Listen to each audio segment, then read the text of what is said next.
Normalisation एक procedure था, जिस प्रोसीजर के अंदर आप बेसिक रूप में जो काम कर रहे थे, जिसमें हम रिडंडेंसी को खत्म कर रहे थे, डुप्लीकेशन ऑफ डेटा को रिड्यूस कर रहे थे, एवं धीरे धीरे हम वन बाय वन स्टेप के तहत हम गुड डेटाबेस डिजाइन को बना पा रहे थे। तो बेसिक कंसेप्ट ऑफ द आपका जो है normalisation, that is we will have to reduce the redundancy यानी कि डुप्लीकेशन एंड इंटीग्रिटी कंस्ट्रेंट्स को हमें जितना ज्यादा डेटाबेस डिजाइन के अंदर यूटिलाइज लेना है, that will be a good database design. तो BCNF, that is Boyce code normal form, it's a relationship is said to be BCNF if it is already in 3NF.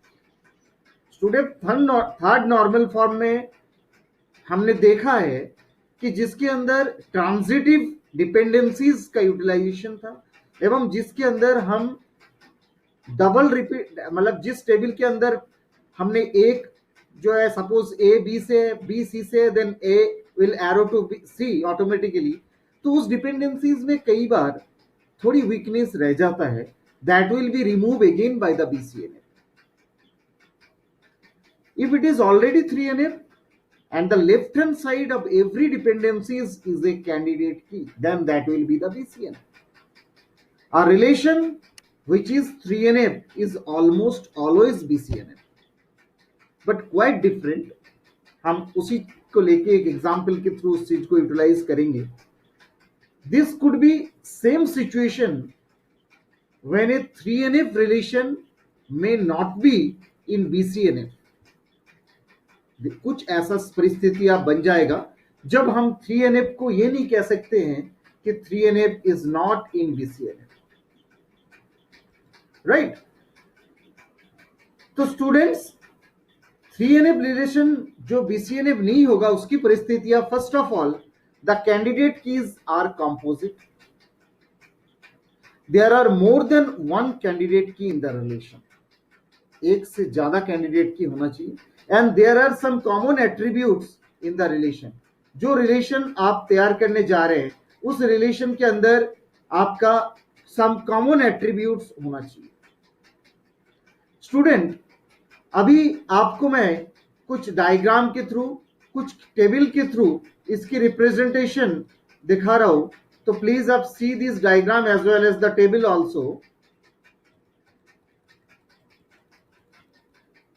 यहां पे हमने एक table utilise किया, there is professor code, department, head of department and percentage time. हमने ऐसा utilise लिया, एक class है, उस क्लास के कुछ क्लासेस है जिसमें प्रोफेसर अलग अलग क्लासेस को लेते हैं। जिन डिपार्टमेंट की क्लास लेने जाते हैं उस डिपार्टमेंट की पर्टिकुलर कोई हेड है, एंड ड्यूरेशन ऑफ टाइम है अलग अलग क्लासेस के अकॉर्डिंग। सपोज कीजिए प्रोफेसर का नेम हमने तो नहीं यूटिलाइज लिया, बट प्रोफेसर का कोड है। सपोज कीजिए professor code P1 taking the class in the physics department, and who is HOD mister Ghosh, and the time duration is 50% time. P1 again professor code taking the class in the mathematics, whose department head is something Mr. Krishnan, and 50% time.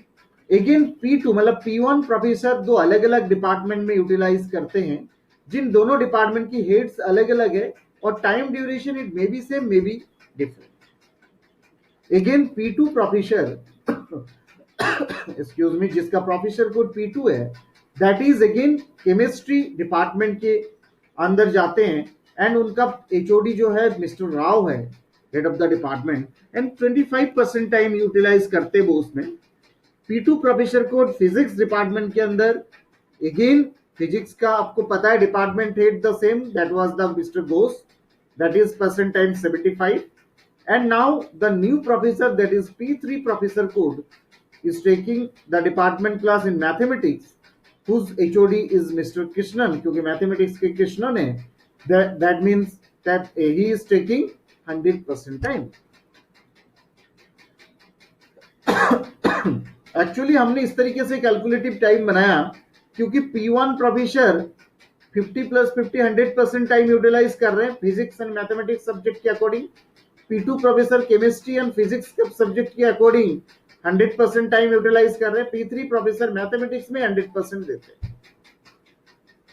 तो students, अगर आप देख रहे हैं कि a professor can work in more than one department, P1 professor जो है physics department में भी क्लास लेने जाते हैं, मैथमेटिक्स डिपार्टमेंट में भी क्लास लेने जाते हैं, जिन दोनों डिपार्टमेंट की एड अलग अलग है। अगेन P2 प्रोफेसर जो है वो केमिस्ट्री में भी जाते हैं एज वेल एज फिजिक्स में भी जाते हैं, but P3 is going in the common class, that means inside only in the mathematics. तो स्टूडेंट, ये आपका एक प्रोसीज्योर है जिसमें a professor can work in more than one department, the percent of time he spends in each department is given, हमने अलग अलग बताया आपको, and each department has only one head of the department. प्रत्येक department का department head अगर आप देख रहे हैं, घोष जो फिजिक्स का मिस्टर घोष है, that is also inside the physics here, as well as mathematics में मिस्टर कृष्णन हियर। तो आपको ये चीज यूटिलाइज समझ में आ रहा है कि टेबल के अंदर रिपीटेशन ऑफ डेटा का अगर आप बताएं तो आपका हेड ऑफ द डिपार्टमेंट का नाम रिपीट हो रहा है। जिनका कोई यूटिलाइज नहीं है, यूटिलाइज प्रोफेसर्स का है जो कि क्लास लेते हैं। अब हमें ये सोचना है how it will be applied inside the normalisation to reduce this names. तो स्टूडेंट, एक रिलेशनशिप डायग्राम मैंने जनरेट किया आपके लिए, kindly see here department and professor code means this department as well as professor code, those are related with head of department and present time, because department and professor code दोनों ही जो है head of department से relate करेंगे तभी उनका timing table generate होगा, as well as वो टाइम कितना स्पेंड कर रहे हैं वो भी उनसे रिलेट होता है, as well as department is only related with the department head. Department जो है उसके अंदर सिर्फ हेड का ही काम है, क्योंकि क्लास से काम है प्रोफेसर्स का, टाइम से काम है प्रोफेसर्स का, बट डिपार्टमेंट से काम नहीं है। As well as head of the department and professor code, head of the department and professor code is related with individually with department as well as person time. तो student, ये relationship diagram है। इस relationship diagram को आप अभी देख पा रहे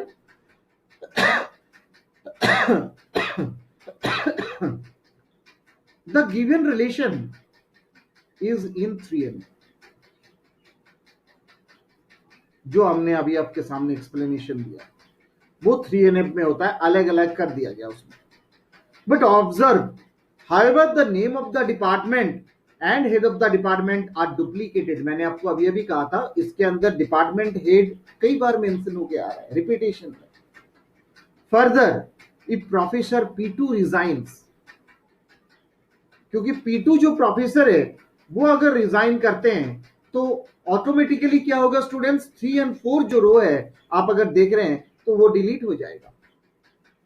3 और 4 रो जो है वो आपका क्या है, 3 और 4 आपका डिलीट हो जाएगा।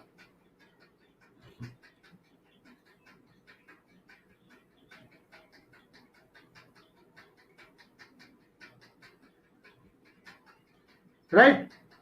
तो एक बार आप इस चीज को थोड़ा सा समझिए। हम अगर P2 प्रोफेसर में P2 प्रोफेसर को डिलीट करते हैं तो P2 प्रोफेसर का मतलब केमिस्ट्री में जा रहे हैं वो मिस्टर राव के पास, एंड फिजिक्स का क्लास लेते हैं, फिजिक्स डिपार्टमेंट में भी क्लास लेते हैं मिस्टर घोष के पास। तो दिस वन 3 और 4 P2 को डिलीट करने का मतलब ये दोनों ही जो है आपका क्या हो रहा है, डिलीट हो रहा है। तो we lost the information that Rao is the head of department of chemistry, क्योंकि आपका दूसरी जो पार्ट है वो तो फिर भी एग्जिस्ट करता है, फिजिक्स का हेड ऊपर मेंशन है, बट राव जो केमिस्ट्री का हेड है ये आपका क्लियरिटी हट गया। तो the normalisation of the relation is done by creating a new relation for the department and department head, वो हमें रिक्वायर्ड होगा। इसलिए हम क्या करेंगे, आप professors, department name and person time एक टेबल अलग से जनरेट करेंगे। Another table will be generated with department and department head.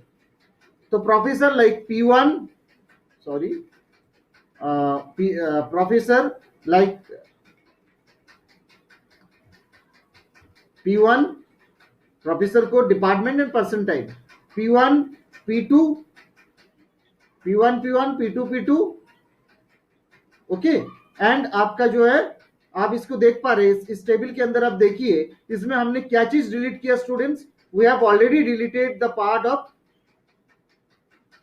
Department head, name of the department head, because P1 दो बार मेंशन हो गया, P2 भी दो बार मेंशन हो गया, P3 वन टाइम, जो आपका मेन टेबल था वो एज इट इज आ गया, बट हेड हमने हटा दिया।